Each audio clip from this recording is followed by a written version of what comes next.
अच्छा जी, यहाँ पे देखें कि themes, motives, and symbols क्या हैं टोनी मॉरिसन के। Jazz is a historical novel by Pulitzer and Nobel Prize winning American author Toni Morrison. The novel forms the second part of Morrison's Dantesque trilogy on African American history, beginning with Beloved and ending with Paradise. Morrison is a modern novelist, and in this novel, she has presented a horde of new themes and motives and has made an extensive use of symbolism. One of the main themes of the novel is violence. Jazz begins with a recap of Dorcas' murder and Violet's attack on her corpse. ठीक है, उसके जो है dead body के ऊपर जो वो attack कर देती है।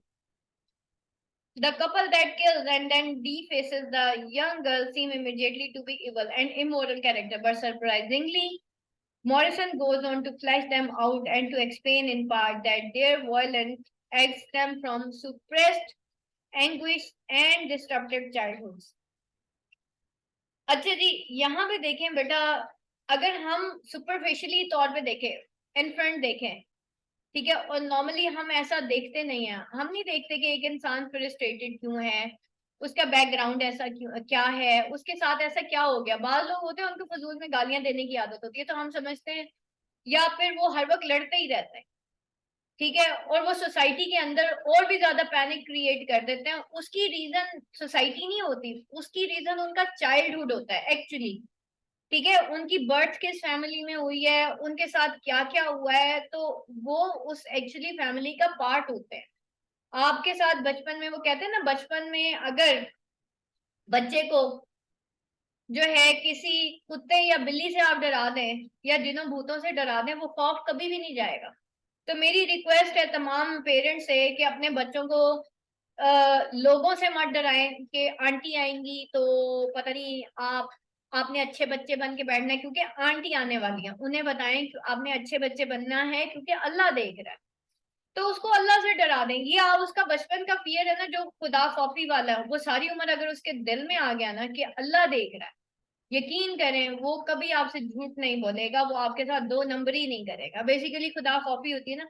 हम बच्चे को क्या कहते हैं, सो जाओ।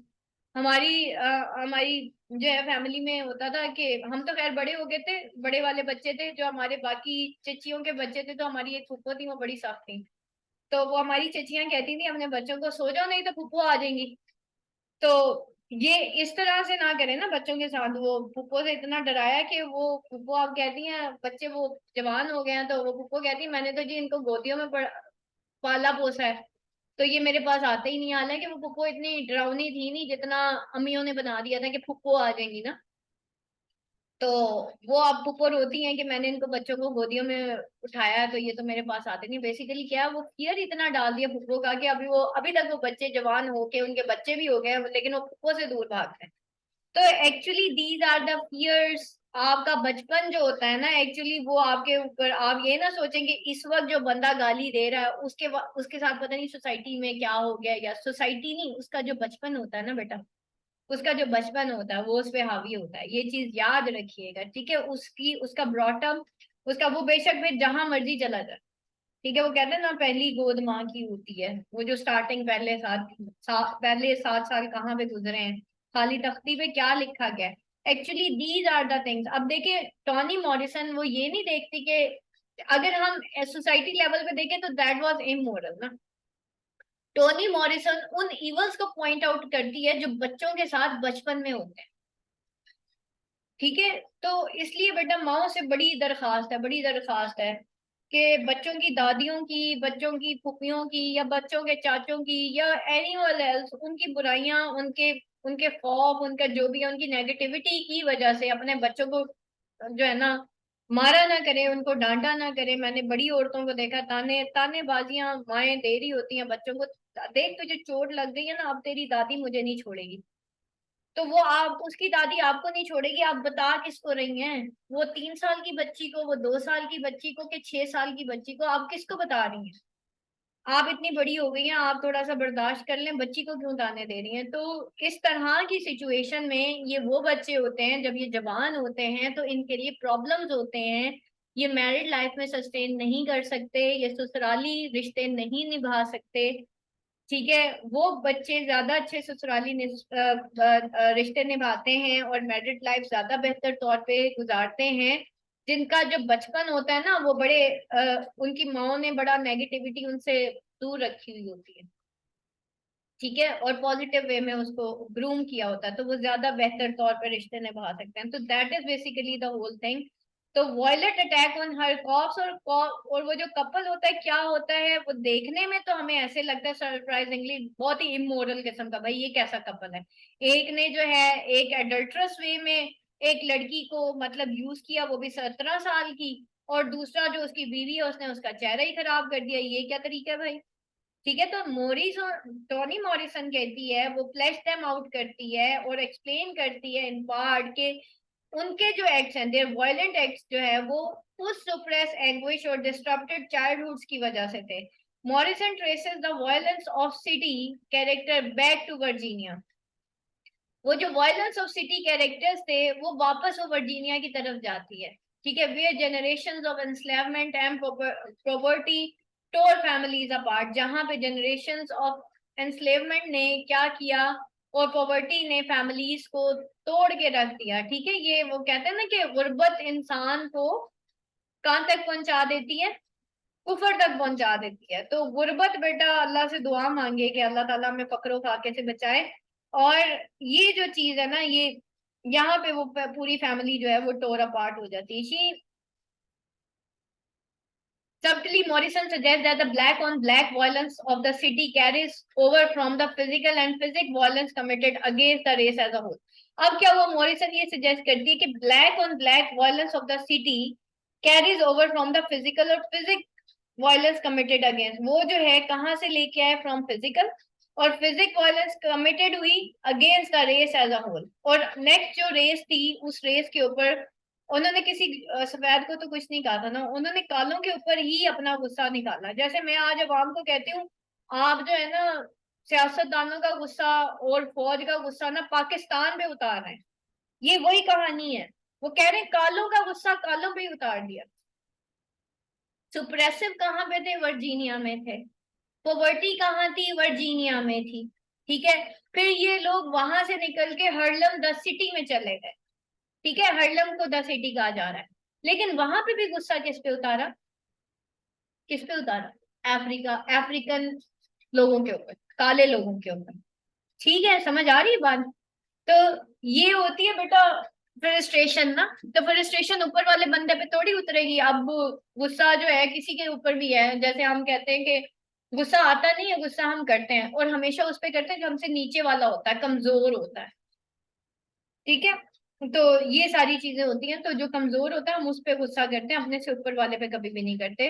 तो इस तरीके से she interweaves allusion to racial violence into her story. अब यहाँ पे वो इंटरवेव करती है allusion to racial violence into a story with a neutral tone and lets the historical facts speak for themselves.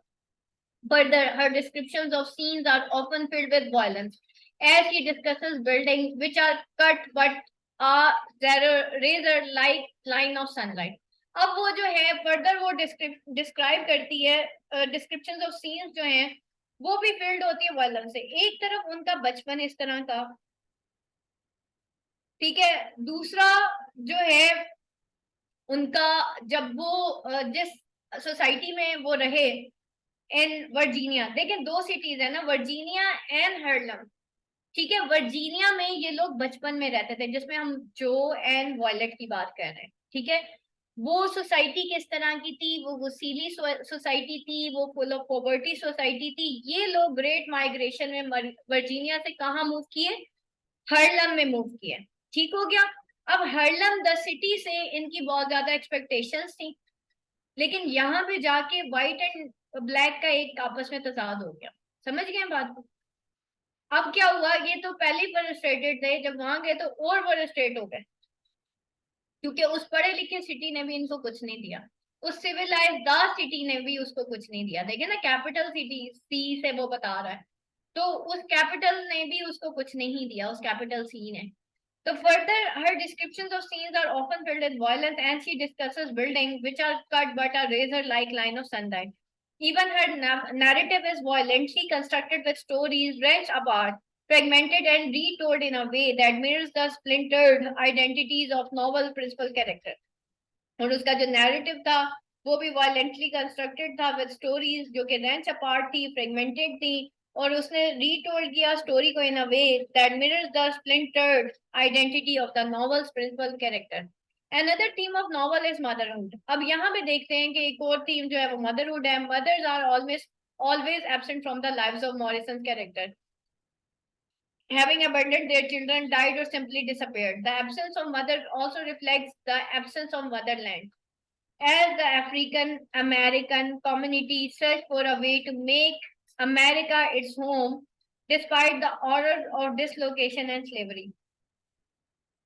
यहाँ पे जो है वो बहुत ज्यादा जिसे कहना चाहिए हम यूं कह सकते हैं कि बेटा जो जैसे पाकिस्तान के लोग हैं ना उनको बड़ा शौक होता है अमेरिका में जाके शिफ्ट होने का. ठीक है, ये जो होते हैं ना थर्ड वर्ल्ड कंट्रीज, इनका शौक ही सिर्फ अमेरिका होता है. अमेरिका चले जाए, वहां पे बेस्ट है, वहां की लाइफ बहुत अच्छी है. ठीक है, and so on. Toni Morrison, African American novelist, portraying the minds of those जो कि शिफ्ट होते हैं, जो कि माइग्रेट होते हैं अमेरिका में जाके. अब इस अमेरिका में जाके वो किस तरीके से वो मेंटल टॉर्चर का शिकार होते हैं, ग्रेट माइग्रेशन के बाद उनकी क्या एक्सपेक्टेशंस होती हैं, और वो वहां पे जाके कैसे जो है एडजस्ट होते हैं. तो यहाँ पे मदर्स जो हैं वो ऑलवेज एब्सेंट थी from lives of Morrison character. Abandon उनके चाइल्ड थे, और ये शो क्या शो करता है कि एब्सेंस ऑफ मदरलैंड, के लोगों की जो मदरलैंड थी वो नहीं थी, जिसकी वजह से उनको सॉलेस नहीं मिलता, यानी कि अफ्रीका से वो निकल चुके थे.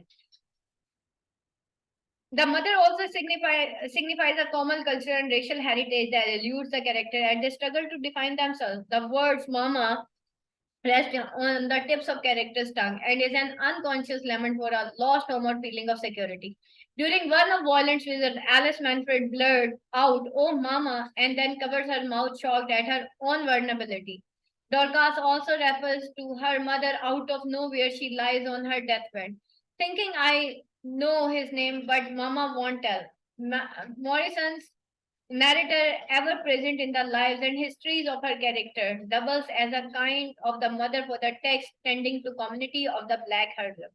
This leads to us another theme of the novel, which is racial differences with its shaping, shifting, omnipresent narrator. Jazz immerses its reader in a psyche and history of African American character.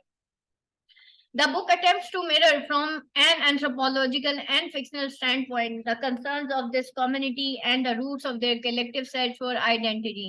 The narrator does not travel far from self-contained universe of Black Harlem and does not focus on the lives of any white characters, save for Vera Lois Gray. The legacy of slavery reverberates throughout the story. An influx of blacks to the city reflects our distancing from this past. Migration is also theme of the novel. Almost all Morrison's characters migrate to New York City from one part of country in an attempt to escape economics. Social prejudice in search of a new start in Harlem, the motive of migration goes hand in hand with the numerous allusions to birds and recurs frequently in the narration of characters' histories. Melvon, nephew, William the Younger exemplifies a constantly shifting and inherent black population with his sudden departure from New York for Chicago, or was it San Diego or some other city ending with O. His restlessness indicates an ability to establish roots or connection in one place and echoes the homelessness of Morrison's principal character. Orphans are also theme of the novel. Next to migration, another theme of novel, theme or motive of novel is orphan. Theme क्या होती है जी? Theme universal ideas होते हैं जो कल भी हैं और आज भी हैं, जैसे theme of love, theme of hatred. अब आप जितने भी वो पढ़ेंगे ना, कहानियां पढ़ेंगे, देखिए पहले बेटा मैंने आपको प्रोज पढ़ाई थी, प्रोज के अंदर हम थीम्स नहीं देखते. अब आपके नॉवेल्स शुरू हो गया, अब एक्चुअली लिटरेचर शुरू हो गई है, अमेरिकन लिटरेचर. इसके अंदर सबसे पहले समरी होती है, कैरेक्टर्स होते हैं, और फिर जो थर्ड हाफ का लेसन होता है ना, वो थीम्स का होता है। थीम्स यूनिवर्सल आइडियाज होते हैं कि ये चैप्टर है, इसके अंदर मेन थीम्स क्या है, जिसकी बेस के ऊपर जो जो राइटर है उसने ये नॉवल लिखा है। तो ये वो थीम्स हम डिस्कस कर रहे हैं कि इसके अंदर क्या क्या है। Raised by aunts, grandparents and adopted parents, Violet, Joe, Dorcas all experience a feeling of displacement and feel they are handed with no control, unable to control the fact that they are orphans and placed in home without any choice in the matter. Characters are relocated in a way that resonates with the paternalistic adoption of slaves. Their true parents would be the tie to history and would provide an identity for the character. Thus, the lack of parents create the character's sense of displacement and their obsessive desire to find a stable and complete identity. Morrison has also made an extensive use of symbolism in his novel. Symbolism is a device which enriches a work of art and imparts great meaning to it. The most important symbol used in novel is music. As the name of novel implies, music operates both thematically and formally to provide structure to the book. The jazz music of 1920 situates the narrative in a specific culture and historical moment when a black aesthetic style was gaining ground in Orleans and New York, both the city and woods of Virginia, and described as having their own music and rhythm, and the race of narrative storytelling ranges from upbeat and fast to slow and bluesy. Music also speaks to the individual character on deep level, as when Alice Manfred worries about sinful parts of the music. However, music can also be restorative as Phallus facilitates the healing process between Joe and Violet by bringing her records and watching them dance. अच्छा जी, कल बेटा हम इंशाल्लाह करेंगे ना title जो है, justification of title इंशाल्लाह। याद तक बेटा किसी का कोई क्वेश्चन है तो वो आप मेरे से पूछ सकते हैं।